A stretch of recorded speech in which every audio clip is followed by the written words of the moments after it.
Officer Kyle Daniels sat in his patrol car, parked on the edge of the quiet suburban park. It was a slow afternoon, and his mood wasn't helped by the blazing sun overhead. He watched the parking lot from his vehicle, scanning for anything, or anyone, that didn't look like they belonged. His eyes landed on a tall, older black man walking toward the park's gazebo. The man's crisp collared shirt and neatly pressed slacks immediately caught Daniel's attention. He was carrying a small black leather bag, and appeared to be heading toward a group of kids playing near the park benches. Daniels frowned. "What's this guy doing here?" He muttered to himself, a sour edge creeping into his tone. Moments later, Daniels stepped out of his car, pulling his sunglasses down over his eyes as he began walking toward the man with deliberate strides. He tapped his radio. Possible suspicious activity at Oakwood Park. Investigating. The older man, seemingly unaware of Daniel's approach, pulled a folded chair from his bag and set it up near the gazebo. He also pulled out a thermos and a notebook, sitting down with a relaxed air, his gaze following the children as they played tag.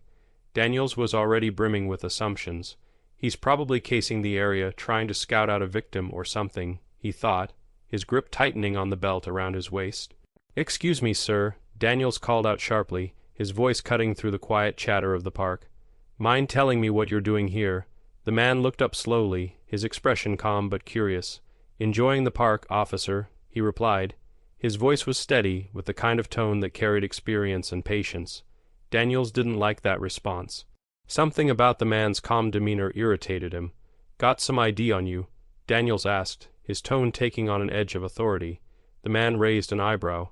"Is there a reason you're asking for my ID?" he asked, his voice unwavering but not confrontational. Daniels planted his hands on his hips. "Yeah, you're looking a little out of place here," he said, ignoring the way the words sounded as they left his mouth. "Just doing my job, sir. Gotta make sure everything checks out." The man studied Daniels for a moment, then let out a soft chuckle.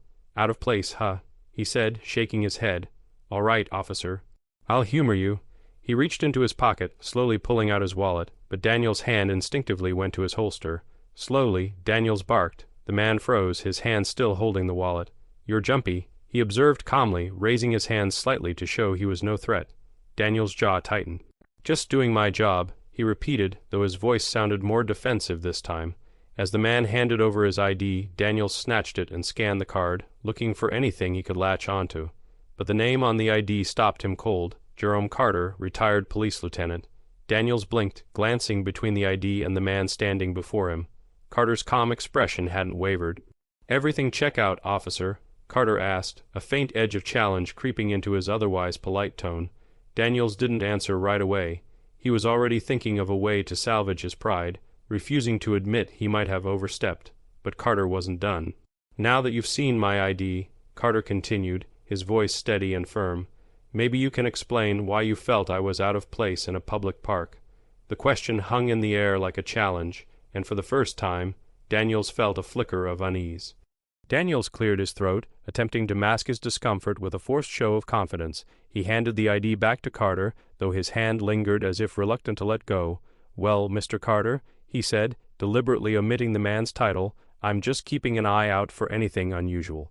You know how it is, lots of folks come through here who don't exactly have good intentions." Carter slid his ID back into his wallet, his movements calm and deliberate. He leaned back in his chair, folding his arms across his chest as he studied Daniels with a quiet intensity that made the younger officer fidget. "Unusual," Carter repeated, his tone measured. "Interesting choice of words." "I'm guessing by unusual, you mean people who look like me." Daniels stiffened. "I didn't say that." He shot back, his voice rising just enough to draw a glance from a passing jogger. "You didn't have to," Carter replied smoothly, his gaze unwavering. "I've been around long enough to recognize the pattern. Someone sees a black man minding his own business, and suddenly, that man's a suspicious individual." Daniels scoffed, though the sound was more defensive than dismissive. "That's not what this is about," he insisted, but his eyes betrayed him, darting to the group of kids playing nearby as if searching for a distraction. Carter followed his gaze, his expression softening slightly as he watched the children. "You see those kids, officer?" he asked, his voice quiet but firm.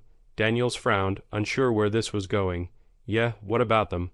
"I come to this park every Saturday to watch them play," Carter said, a faint smile tugging at the corners of his lips. My granddaughter's one of them. She's the one in the yellow dress, over by the swings." Daniels blinked, momentarily thrown off balance. He glanced toward the swings, where a little girl with bright pigtails was laughing as she soared higher and higher. Carter continued, his voice gaining a harder edge. "Now you tell me, officer, what about sitting here, watching my granddaughter, makes me so suspicious that you felt the need to approach me with your hand on your gun?"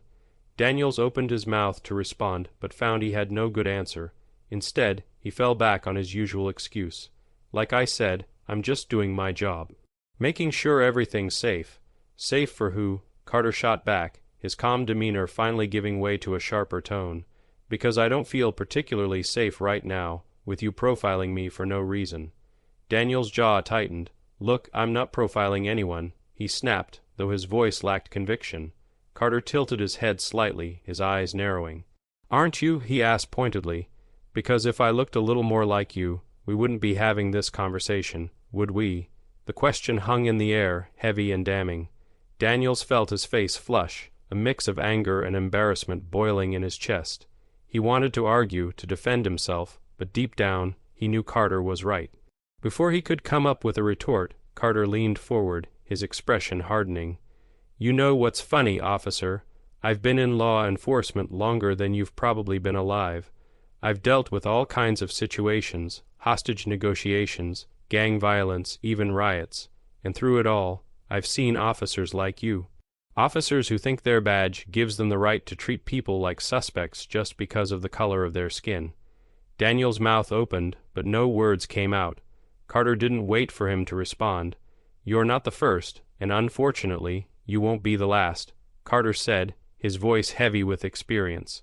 "But let me tell you something, when you let bias guide your actions, you're not protecting anyone. You're just creating more problems for yourself and for the community you're supposed to serve." Daniels felt his pulse quicken, the weight of Carter's words settling uncomfortably on his shoulders, but he wasn't ready to. "Back down, not yet. I think you're reading too much into this," he said stiffly. "I'm just doing my job." Carter leaned back in his chair, shaking his head with a bitter chuckle. "If this is your idea of doing your job," he said, "then I'd hate to see what happens when someone really needs your help." The words hit harder than Daniels cared to admit, but he refused to show it. Instead, he crossed his arms and stood his ground, even as the uneasy feeling in his gut grew stronger. Daniels stood there, arms crossed and jaw tight, struggling to maintain his composure. But Jerome Carter's steady gaze wasn't making it easy. For a moment, the air between them was thick with tension, punctuated only by the distant sounds of children laughing and birds chirping. "You're wrong," Daniels finally said, his voice low and defensive. "I don't treat people differently. I follow protocol." Carter let out a slow, deliberate sigh, leaning forward in his chair. "Protocol," he repeated, as though the word itself was a weak excuse. "Tell me, Officer Daniels, does your protocol include making baseless assumptions? Because if it does, I'd say it needs some serious revising." Daniels shifted his weight, suddenly feeling very exposed despite the open park. He didn't like the way Carter's words seemed to cut right through him, exposing cracks he didn't even realize were there. "I don't have to explain myself to you," he said, his tone growing sharper as his patience thinned. "Oh, but you do," Carter countered, his voice still calm but unrelenting. "You see, the badge you're wearing doesn't just give you authority, it gives you responsibility. And right now, you're doing a poor job of handling that responsibility." Daniels clenched his fists, his temper bubbling just beneath the surface. "Look," he snapped, "if you don't want any trouble, maybe you should just move along." Carter let out a humorless chuckle, shaking his head as he leaned back in his chair. "Move along," he repeated, his voice heavy with disbelief. "I've heard that one before. Funny how it's never said to the joggers or the dog walkers, just people like me." Daniels took a step closer, his body language growing more aggressive. "Don't put words in my mouth," he warned, his voice dropping lower. "I don't care what color you are. I'm just trying to make sure this park stays safe." Carter raised an eyebrow, his calm exterior never faltering. "Safe from what, Officer Daniels?" he asked pointedly. "Safe from a retired cop sitting in a park, watching his granddaughter, or safe from your own assumptions?" Daniels opened his mouth to respond, but the words caught in his throat. Carter's calm, deliberate tone had a way of cutting through the noise in his head. forcing him to confront the uncomfortable truth lurking just beneath the surface. "Let me tell you a story," Carter continued, his voice steady and firm. "30 years ago, I was in your shoes, a young officer, fresh out of the academy, thinking I knew everything there was to know about the world. I had a badge, a gun, and a chip on my shoulder the size of this park." Daniels frowned, unsure where this was going but unable to look away. "One day, I got a call about a suspicious individual hanging around a neighborhood that, let's just say, wasn't used to seeing black folks," Carter said, a faint smile tugging at the corners of his lips. "So I rolled up, thinking I was about to catch someone up to no good. And do you know who I found?" Daniels didn't answer, but Carter didn't need him to.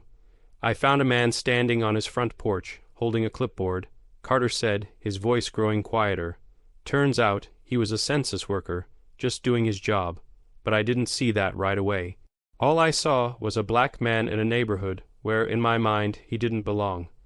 Daniels shifted uncomfortably, the weight of Carter's story pressing down on him. "I'll never forget the look he gave me," Carter continued, his eyes distant, as if he were seeing the moment play out all over again. "It wasn't anger or fear. It was disappointment. Like he expected better from me, and he had every right to." Carter leaned forward, his gaze locking onto Daniels with an intensity that made the younger officer's stomach churn. "That moment stuck with me, Daniels. It made me realize that the badge doesn't make you right. It doesn't give you the right to treat people like suspects just because of what they look like, and it sure as hell doesn't excuse the damage you do when you let your bias cloud your judgment." Daniels swallowed hard, the lump in his throat making it difficult to speak. For the first time, he felt a flicker of doubt creeping into his mind, challenging the armor he'd spent years building around himself. "Maybe it's time you ask yourself a question," Carter said, his voice softer now but no less powerful. "Are you really here to protect and serve, or are you just here to enforce your own version of what the world should look like?" Daniels felt his pulse quicken, the weight of Carter's words sinking deep into his chest. But instead of responding, he simply stood there, staring at the ground as the older man's gaze bore into him. Daniels clenched his fists, his gaze fixed firmly on the ground. Carter's words were like a spotlight, illuminating the parts of himself he had long ignored or denied. But instead of responding to Carter's question, he forced himself to focus on the anger bubbling beneath the surface. Anger, after all, was easier to confront than introspection. "Look," Daniels said, his voice harsher than he intended, "I don't need a lecture from you about how to do my job. I've been on the force for 8 years, and I know what I'm doing." Carter chuckled, the sound low and knowing, as if he had heard the same defensive excuse 1,000 times before. "8 years, huh?" he said, his tone calm but laced with a quiet challenge. "Well, I've been in this game for over 3 decades, and let me tell you something, you've still got a lot to learn." Daniels bristled, his pride stinging at the older man's words. "Yeah, well, maybe times have changed since you were on the job," he snapped. "It's not like it used to be." Carter raised an eyebrow, his expression one of mild amusement. "You're right," he said, leaning back in his chair. "It's not like it used to be. Back then, we didn't have cell phones recording every mistake we made. But the job hasn't changed as much as you think, Daniels. The core of it is still the same: protect the community, build trust, and treat people with respect."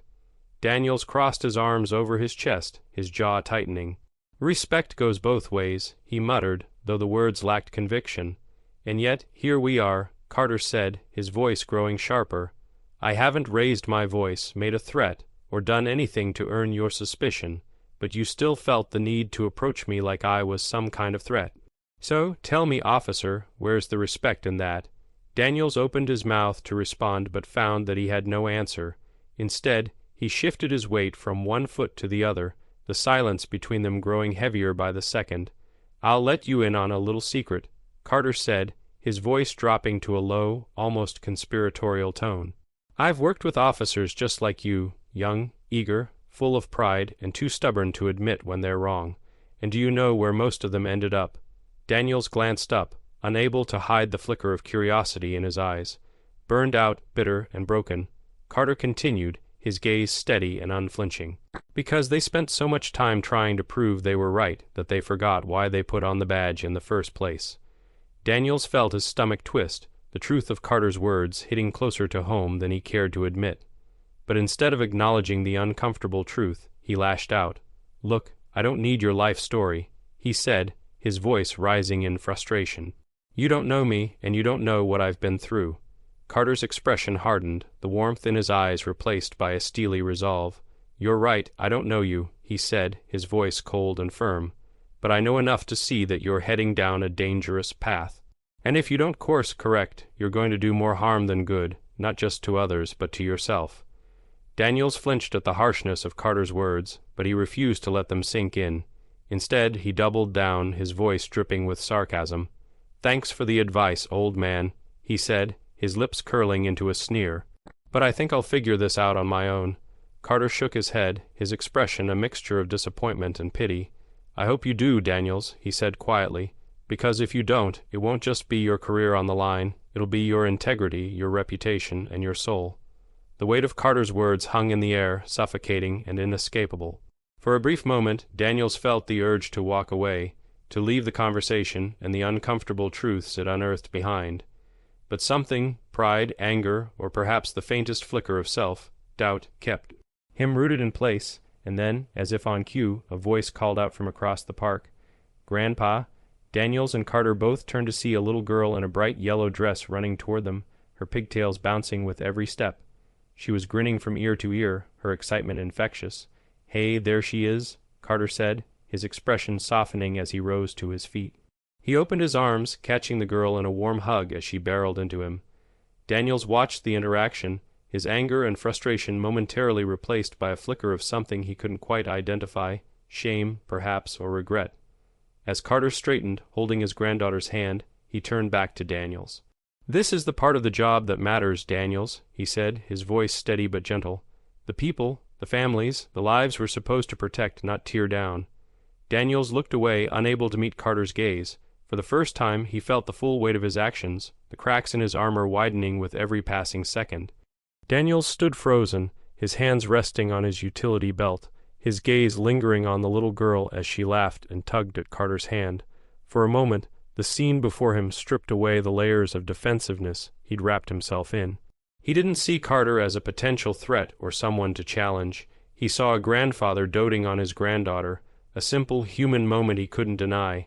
But the vulnerability he felt made him uncomfortable, and his pride clawed its way back to the forefront. "Look, I've got a job to do," he said stiffly, his voice betraying a hint of uncertainty. "If I let things slide, people notice. They start to think the police aren't paying attention." Carter glanced at him, his expression unreadable. "And what exactly are you paying attention to, officer?" he asked, his voice steady but sharp. "Because it doesn't seem like it's the right things." Daniels scowled, his frustration bubbling to the surface again. "You don't understand how it is out here," he said, his voice growing harsher. "You don't know the pressure we're under. You think you can sit there and lecture me like you've got it all figured out, but times have changed. You're not on the force anymore. You don't get it." Carter's eyes narrowed, his calm demeanor hardening into something sharper. He let go of his granddaughter's hand and gestured for her to run back to the swings. "Go play for a bit, sweetheart," he said softly, waiting until she was out of earshot before turning back to Daniels. "I don't get it," Carter repeated, his voice low and controlled, but laced with a quiet intensity that made Daniels feel suddenly small. "You think I don't understand what it's like to wear that uniform, to carry the weight of that badge? Let me tell you something, son. I've walked into situations you can't even begin to imagine. I've stared down the barrel of guns, talked people off ledges, and walked the thin line between life and death more times than I can count. And I've done it while carrying the extra weight of being a black man in a system that wasn't built for me." Daniels felt his mouth go dry, but he didn't dare interrupt. "You think you're under pressure?" Carter continued, stepping closer, his voice rising just enough to command attention. "Try doing this job while constantly having to prove yourself to your own colleagues. Try working twice as hard to earn half the respect. Try knowing that the people you're supposed to protect might see you as a traitor just for wearing the uniform. That's pressure, Daniels. That's the kind of weight I carried every single day." Daniels swallowed hard, his bravado faltering as Carter's words bore down on him. "But do you know what kept me going?" Carter asked, his voice softening just a fraction. "The knowledge that I could be better than the system that tried to hold me back, that I could use my position to make things better, not worse, that I could be the example people needed to see, even when they didn't know they needed it." Carter took another step forward, his gaze locking onto Daniels. "So don't stand there and tell me I don't understand," he said, his voice like steel. "I understand more than you ever will if you keep going down this path." Daniels felt the sting of Carter's words, but his pride wouldn't let him back down completely. "I get that you've been through a lot," he said, his voice quieter now. "But that doesn't mean you know me. It doesn't mean you know what I deal with every day." Carter let out a slow breath, his expression softening slightly. "You're right," he admitted. "I don't know you, Daniels, but I know enough to see that you're not a bad person. You're just a man who's let his fear and pride get in the way of doing what's right." Daniels flinched at the honesty in Carter's words, his defenses crumbling bit by bit. For a moment he felt exposed, like Carter could see right through him. "You've got a choice to make," Carter said, his voice quiet but firm. "You can keep doing what you're doing, letting your biases dictate your actions, alienating the people you're supposed to serve, or you can take a step back and ask yourself what kind of officer you really want to be, what kind of man you want to be." The words hit Daniels harder than he expected, and for a brief moment he felt the weight of his choices pressing down on him like a physical force. But before he could respond, Carter stepped back, his expression softening as he glanced toward the swings. "My granddaughter's waiting for me," he said simply. "You think about what I said, Daniels. And the next time you put your hand on that gun, ask yourself if it's fear or duty guiding you." With that, Carter turned and walked away, his movements slow and deliberate, as if leaving Daniels with the full weight of his words. Daniels stood there, his mind racing, his pride and doubt warring within him. For the first time in years, he found himself questioning not just his actions, but the man he had become. Daniels remained rooted to the spot, Carter's words echoing in his mind like the lingering toll of a bell. He felt like the world had shifted under his feet, leaving him unsteady and unsure of himself. He glanced at the little girl in the yellow dress, her laughter carrying through the air, so pure and carefree. It reminded him of something he had long forgotten, the reason he joined the force in the first place. But his pride fought back, gnawing at him, refusing to let go without a fight. "He doesn't know me. He doesn't know what it's like now," Daniels thought, clinging to his defensive excuses. Yet, a small voice in the back of his mind whispered something different. What if he's right? The sound of a nearby car door slamming snapped him out of his thoughts. A man in a hoodie was walking briskly toward the playground, his hands tucked deep into his pockets. Daniels instinctively straightened, his hand drifting toward his holster. The adrenaline that came with suspicion surged through him, quieting the doubts Carter had stirred. He took a step forward, his gaze locked on the man, who had now paused near the playground entrance, scanning the area. "Hey," Daniels called out, his voice sharp and authoritative. "Stop right there." The man froze, turning slowly to face Daniels. He pulled his hands from his pockets, revealing a set of car keys in one and a juice box in the other. "What's the problem, officer?" he asked, his tone wary. Daniels hesitated, his grip tightening on his belt. "What are you doing here?" he demanded, his voice harsher than he intended. The weight of Carter's earlier words lingered in the back of his mind, but the tension of the moment pushed them aside. The man frowned, looking genuinely confused. "I'm here to pick up my kid," he said, nodding toward the playground. "She's over there on the swings. Is that a problem?" Daniels glanced toward the swings and immediately spotted a little girl who looked about 6 or 7, waving eagerly at the man. His grip on his belt loosened, but the embarrassment that followed quickly turned to anger. Anger at himself for overreacting, and anger at the man for putting him in a position where he felt exposed. "You should be more careful about how you approach situations like this," Daniels said brusquely, though the words felt hollow even as he said them. The man's expression shifted, a mix of confusion and irritation crossing his face. "I should be more careful," the man repeated, incredulous. "You're the one who just stopped me for no reason." Daniels opened his mouth to respond, but before he could, a familiar voice cut through the tension. "Officer Daniels, you're doing it again." Daniels turned to see Carter walking back toward him, his expression calm but firm. He had clearly been watching the interaction from a distance, and the disapproval in his eyes was impossible to miss. "I don't need your input," Daniels said sharply, his face flushing with embarrassment. "This doesn't concern you." "Oh, but it does," Carter replied, stepping closer. "Because this is exactly what we were talking about. You're letting your assumptions dictate your actions instead of using your judgment. And once again, you've created a problem where there wasn't one. The man in the hoodie, still holding his juice box and keys, looked between Carter and Daniels, his frown deepening. "What's going on here?" he asked, his tone now tinged with frustration. "Why am I being treated like a criminal for picking up my kid?" Carter turned to the man, his demeanor softening. "I'm sorry about this," he said sincerely. "There's been a misunderstanding. Please go enjoy your time with your daughter." The man hesitated, clearly wary, but after a moment he nodded and walked away, shaking his head in disbelief. Daniels watched him go, his chest tight with a mix of anger and shame. "You just made that man feel unwelcome in a place where he should feel safe," Carter said quietly, his voice heavy.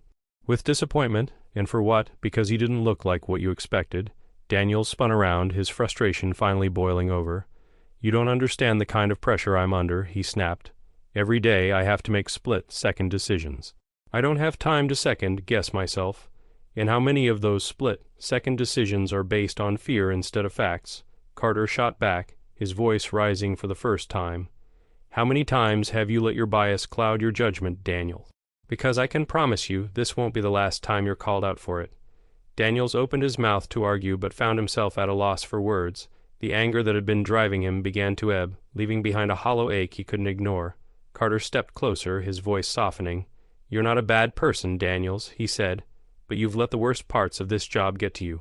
And if you don't start making changes now, you're going to end up just like the officers I used to work with, the ones who lost their way." Daniels looked away, unable to meet Carter's gaze.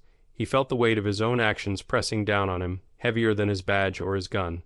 For the first time, he wasn't sure he was cut out for the job he'd once been so proud of.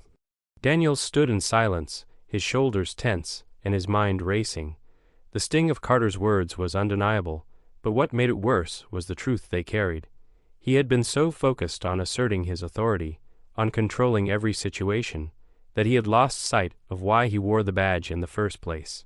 Carter studied him for a moment, his expression a mixture of empathy and disappointment. Then he stepped back and crossed his arms. "You know, when I first became an officer, I made mistakes too," Carter said, his voice softer now, more reflective. "I was young, stubborn, and eager to prove myself. I thought I knew everything. But every time I let my pride or my assumptions get the better of me, I learned a hard lesson." Daniels glanced at him, his defenses weakening further. "Like what?" he asked, his tone less combative and more curious, though he still felt uneasy admitting it. Carter gave a small, rueful smile. "There was one time, early in my career, when I pulled over a young man for speeding," he began. "He was black, driving a nice car in a neighborhood that didn't see many people who looked like him. I assumed he was either up to no good or driving something he couldn't afford. I gave him a hard time, made him feel like a criminal even though he hadn't done anything wrong. And do you know who he turned out to be?" Daniels shook his head, the question hanging in the air like a challenge. "A medical student," Carter said, his smile fading. "He was on his way to the hospital to visit his sick mother. That young man was working 2 jobs, taking care of his family, and trying to make something of himself, and I treated him like a suspect because of my own bias. I'll never forget the look on his face when I realized my mistake. It wasn't anger or fear, it was disappointment. That's when I knew I had to do better." Daniels shifted uncomfortably, the weight of Carter's story settling in his chest. He thought of the man with the juice box, the way his shoulders had slumped as he walked away, and the sting of guilt grew sharper. "What did you do?" Daniels asked quietly, his voice barely above a whisper. "I apologized," Carter said simply. "And then I made a promise to myself to never let my assumptions guide my actions again. I started asking questions, listening, and learning instead of jumping to conclusions. It wasn't easy, it takes work to unlearn bias, but it was worth it, because I knew I couldn't be the officer my community needed if I didn't hold myself accountable." Daniels looked down at the ground, his jaw tight. He wanted to argue to defend himself, but the words wouldn't come. Deep down, he knew Carter was right. He had been so consumed by fear, pride, and the pressures of the job that he had stopped seeing people for who they really were. "You've got a choice to make, Daniels," Carter said, his voice firm but kind. "You can keep going the way you've been, letting your fear and assumptions dictate your actions. Or you can take a step back and start doing the hard work of becoming the officer you were meant to be." The choice is yours." Daniels swallowed hard, the lump in his throat making it difficult to speak. "What if I don't know how?" he asked, the vulnerability in his voice surprising even himself. Carter's expression softened, and he placed a hand on Daniel's shoulder. "Then start by listening," he said. "Listen to the people around you. Listen to your instincts when they tell you you're in the wrong. And most importantly, listen to your conscience, because it's never too late to do the right thing." Daniels nodded slowly, the words sinking in. He wasn't ready to admit it out loud, but for the first time in years he felt a flicker of hope, a chance to be better, to make things right. Carter gave his shoulder a reassuring squeeze before stepping back. "I've said my piece," he said. "Now it's up to you." Daniels watched as Carter walked back to the swings, where his granddaughter was waiting. With an impatient grin, he scooped her up in his arms, and she giggled, her joy infectious. Daniels felt a pang of envy, not for Carter's wisdom, but for the peace he carried with him, the kind of peace Daniels hadn't felt in years. He turned and walked back to his patrol car, his steps slower and heavier than before. As he climbed into the driver's seat, he caught his reflection in the rearview mirror. For the first time, he didn't see the confident officer he tried so hard to project. He saw a man who had a lot to learn, and for the first time, he was willing to try. Daniels sat in his patrol car, staring out at the park, but not really seeing it. His hands rested on the steering wheel, but they were motionless, his usual grip relaxed. The quiet hum of the engine seemed louder in the stillness of his thoughts. Carter's words were like a weight pressing on his chest, forcing him to confront the things he had been avoiding for years. He glanced back at the playground where Carter was sitting with his granddaughter. The older man had returned to his chair by the gazebo, the little girl perched on his knee, giggling as he pointed at something in the distance. It was such a simple, joyful moment, and yet Daniels felt as if he was on the outside looking in, as if he didn't belong in that kind of world anymore. When was the last time I felt like that? He wondered, the question catching him off guard. He had joined the force with so much optimism, so much belief in the good he could do. But somewhere along the way, that optimism had been buried under layers of suspicion, fear, and anger. His radio crackled, pulling him from his thoughts. "Unit 3, we've got a report of a suspicious vehicle near Willow and 8th. Possible stolen car. Can you respond?" Daniels hesitated, his hand hovering over the radio. He knew he needed to answer, but his mind was still clouded with doubt. What if this was another situation like the one with Carter? Another moment where his instincts led him astray. "Unit 3, do you copy?"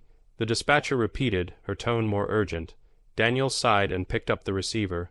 "Unit 3 responding," he said, his voice flat. He started the car and pulled out of the lot, his gaze lingering on Carter for a moment before he drove away. The address wasn't far, and when Daniels arrived, he immediately spotted the car in question, a beat-up sedan parked along the curb. Its windows were rolled down and the engine was off, but there was no sign of anyone nearby. Daniels stepped out of his patrol car, his hand resting on his holster as he approached the vehicle. He scanned the area, his pulse quickening. The tension of the job always hit him hardest in moments like this, when he didn't know what to expect. As he reached the car, he peered inside and saw a man slumped over in the driver's seat, his head resting against the steering wheel. Daniel's first thought was drugs or alcohol, but as he got closer, he noticed the man's chest rising and falling steadily. He was asleep. Daniels tapped on the window, his voice firm. "Sir, wake up." The man jerked awake, his eyes wide with confusion. He was young, maybe in his early 20s, with dark skin and a weary expression. He looked at Daniels, then at the patrol car behind him, and his face tightened with fear. "What's going on?" the man asked, his voice shaking. "We got a call about a suspicious vehicle," Daniels said, keeping his tone neutral. "What are you doing here?" The man blinked, his confusion deepening. I was just resting," he said, his voice still shaky. "I've been working a double shift at the hospital. I was too tired to drive home, so I pulled over to take a nap." "Is that a problem?" Daniels frowned, the man's words catching him off guard. "You work at the hospital?" he asked, his tone softening slightly. "Yeah," the man said, reaching into his pocket slowly. "I'm a nursing assistant. Here's my ID." He handed over a laminated badge with his photo and name, Jamal Bennett. Daniels stared at the ID, his mind racing. The scene felt eerily familiar, like an echo of Carter's story from earlier. Jamal wasn't doing anything wrong, and yet Daniels had approached him with suspicion, his hand ready to reach for his gun at the first sign of trouble. He felt a pang of guilt, the weight of his earlier conversation with Carter pressing down on him once again. "All right, Mr. Bennett," he said, handing back the ID. "Sorry to bother you. I just needed to check things out." Jamal took the ID, his expression still wary. "Am I free to go?" he asked, his voice cautious. Daniels hesitated, his pride urging him to say something defensive, but instead he took a deep breath and nodded. "Yeah, you're free to go. Drive safe." Jamal nodded slowly, still watching Daniels warily as he started the car and drove away. As Daniels walked back to his patrol car, he felt a mix of emotions: relief that the situation hadn't escalated, shame for the way he had handled it, and a growing determination to do better. He thought of Carter's words, the way they had cut through his defenses and forced him to see himself in a new light. For the first time in years, Daniels allowed himself to feel the weight of his mistakes, not to punish himself, but to learn from them. Daniels sat in his patrol car, engine idling as the scene with Jamal Bennett replayed in his mind. His chest felt heavy, not with the usual frustration or self-righteousness he clung to in situations like this, but with something new: regret. He had seen the fear in Jamal's eyes, the hesitation in his voice. It was the same fear Carter had described, the kind that came from being seen as a threat simply for existing. For years, Daniels had justified his actions as just doing his job. He told himself that suspicion was part of the work, that it kept people safe. But now, sitting alone in the quiet of his car, he couldn't shake the realization that his actions weren't just about safety, they were about control, about his need to assert authority over situations that didn't require it. He turned off the engine and leaned back in his seat, staring out the windshield.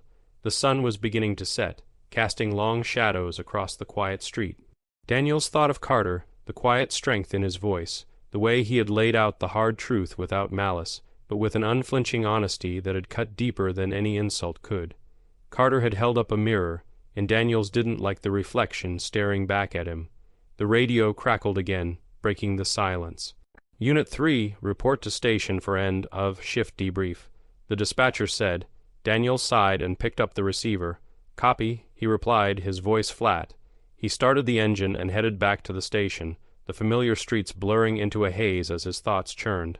Back at the precinct, Daniels stepped into the break room, his uniform feeling heavier than usual. A few officers were gathered around a table, laughing and sharing stories from the day. Daniels barely acknowledged them as he poured himself a cup of coffee and slumped into a chair in the corner. He wasn't in the mood for small talk. "Rough day, Daniels," came a voice from across the room. It was Officer Jenkins, one of his colleagues. A stocky man with a booming laugh, Jenkins had a reputation for being quick to judge and slow to listen, traits that Daniels had once admired but now found unsettling. Daniels shrugged. "Just thinking," he muttered, staring into his coffee. Jenkins chuckled. "Thinking, that's dangerous for a cop.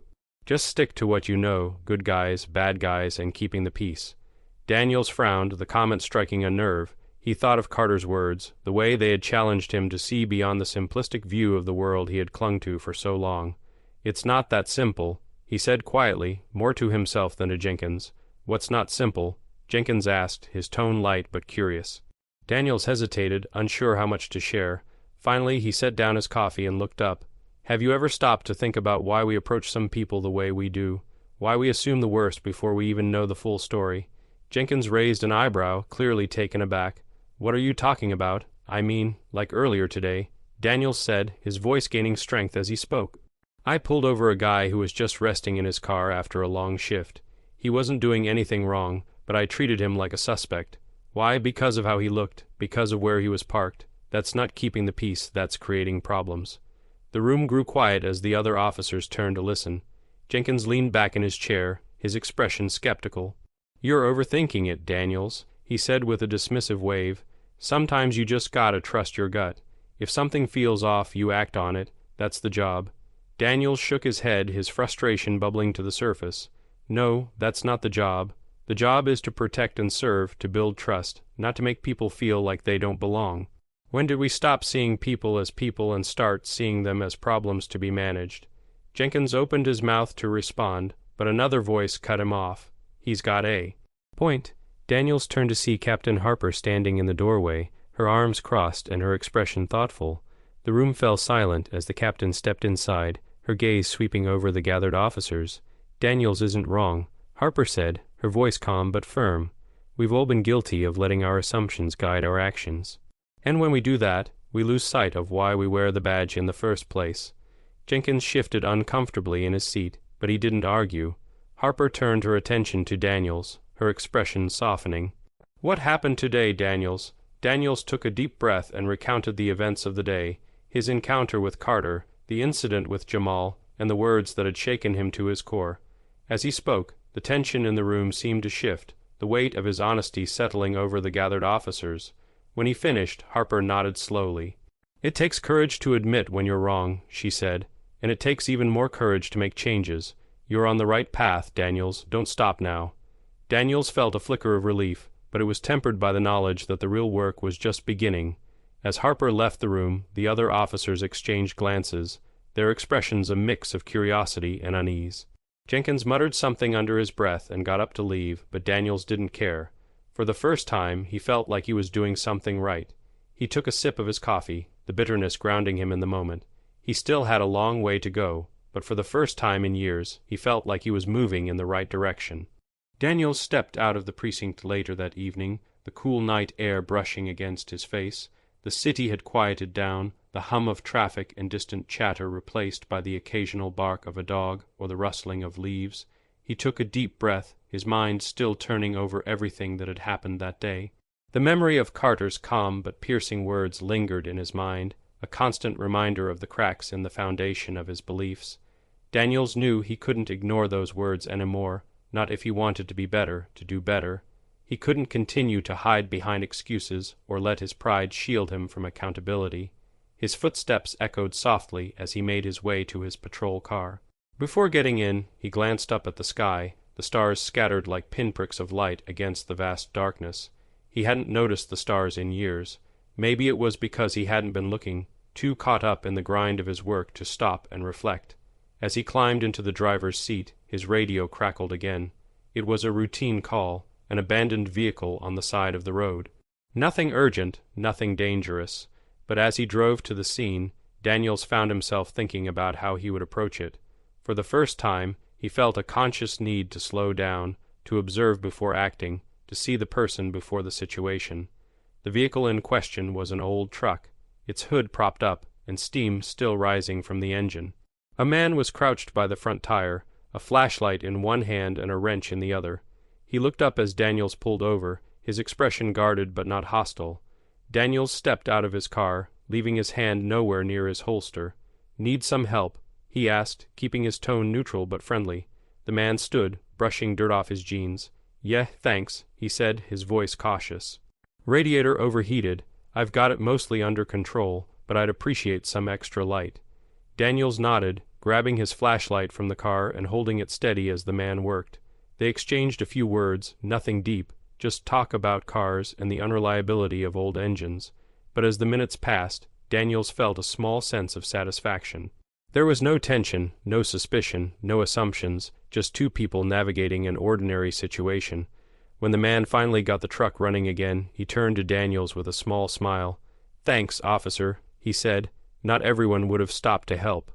Daniels nodded, returning the smile. "Just doing my job," he said, but for the first time in a long time the words didn't feel hollow. They felt real. As the truck drove off, Daniels leaned against his patrol car, watching the taillights disappear into the distance. He thought about Carter, about Jamal Bennett, about the little girl in the yellow dress. He thought about the weight of the badge on his chest, not as a burden but as a responsibility, a chance to make things right. Daniels wasn't naive enough to think that one good moment would erase all his mistakes. He knew the road ahead would be long and difficult, filled with moments that would test his resolve. But for the first time, he felt ready to walk that road, to face the challenges head on, and to become the kind of officer and man he had once aspired to be. Pulling out his phone, he hesitated for a moment before typing in Carter's name. He had seen it on the retired officer's ID earlier, and after a quick search, he found a phone number listed under a public contact directory for retired officers. He stared at the number for a long moment before pressing the call button. It rang twice before Carter's voice answered, calm and steady as ever. "This is Carter. "Lieutenant Carter, it's Officer Daniels," he said, his voice steady but nervous. "I just wanted to thank you for today, for holding me accountable. You didn't have to, but you did, and it's made me think about a lot of things." There was a pause on the other end, and then Carter's voice softened. "Accountability is part of the job, Daniels, not just for the people we serve, but for ourselves. I'm glad you're starting to see that." "I've got a lot of work to do," Daniels admitted, "but I'm ready to start." Carter let out a quiet chuckle, his tone warm. "That's all anyone can ask.